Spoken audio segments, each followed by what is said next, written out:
Welcome to BossCube. Today we are going to discuss and analyze how one of the biggest crypto exchange bankruptcies ever, FTX, traded over $7 trillion worth of crypto on their platform. To get an idea of just how big that number is, that represents more than half of all of crypto over the last. FTX is worse than Madoff is what everyone is saying. But let's discuss the background of FTX and how we got here. FTX, which was created by billionaire Sam Bankman-Fried and was the fastest-growing crypto exchange. Sam Bankman-Fried was worth about $16 billion at the start of the week. It's now all gone.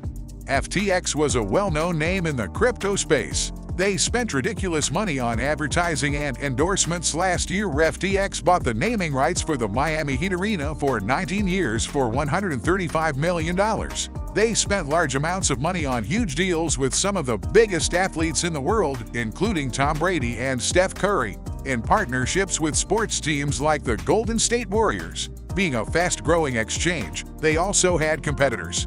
Binance was one of the biggest. Binance and FTX has a long, twisted history.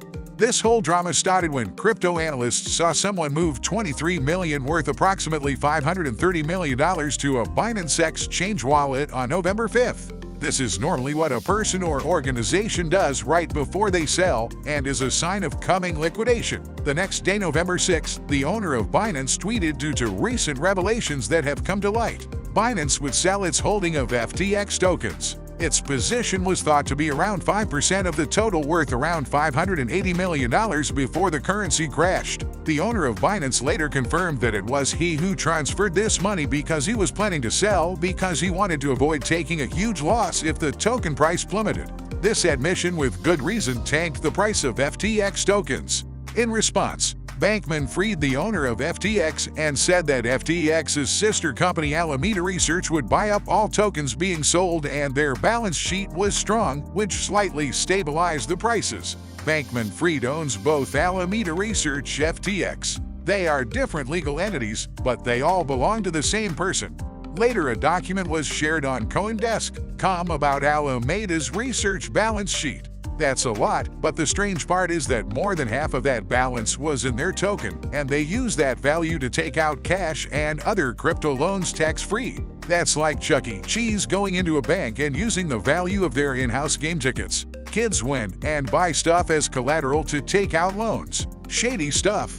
Bankman-Fried would transfer the tokens from FTX to Alameda Research's second company, and then take loans out against the value under Alameda Research, and then transfer the tokens back to FTX. Bankman-Fried created an infinite banking system which he had complete control to manipulate the value of FTX's tokens, then took out loans they had, a literal unlimited money printing machine, and paid no taxes on any of it. Before the crash, the entire market cap of FTX was $2 billion, which meant if you added the value of all of the FTX tokens that were in the market, it would add up to only $2 billion. Where did these other billions come from that Alameda Research claimed they had with the CoinDesk document and the new revelations? The market responded negatively to the token crash, and users started to withdraw money from the FTX exchange. That's when FTX ran into liquidity issues. They didn't have the money to give to the users who were withdrawing. The simple definition of liquidity is the ability to convert assets to cash or acquire cash.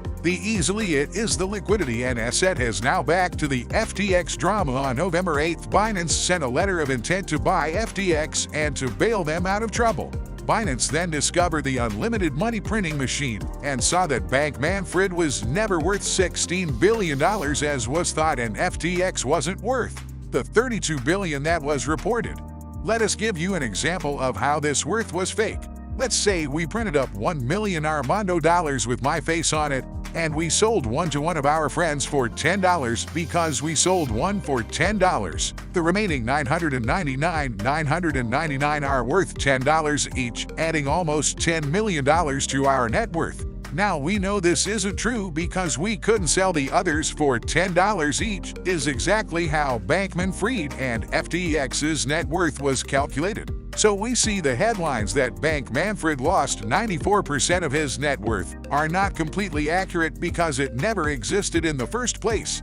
So early morning on November 10th, Sam Bankman tweeted that he blamed himself for FTX's collapse and admitted he fed up and he should have done better with both companies. The saga continued as Bankman on November 11th stepped down as CEO and FTX officially declared bankruptcy, and it's a huge bankruptcy with over 100,000 creditors or people that they owe in the 23-page bankruptcy filing.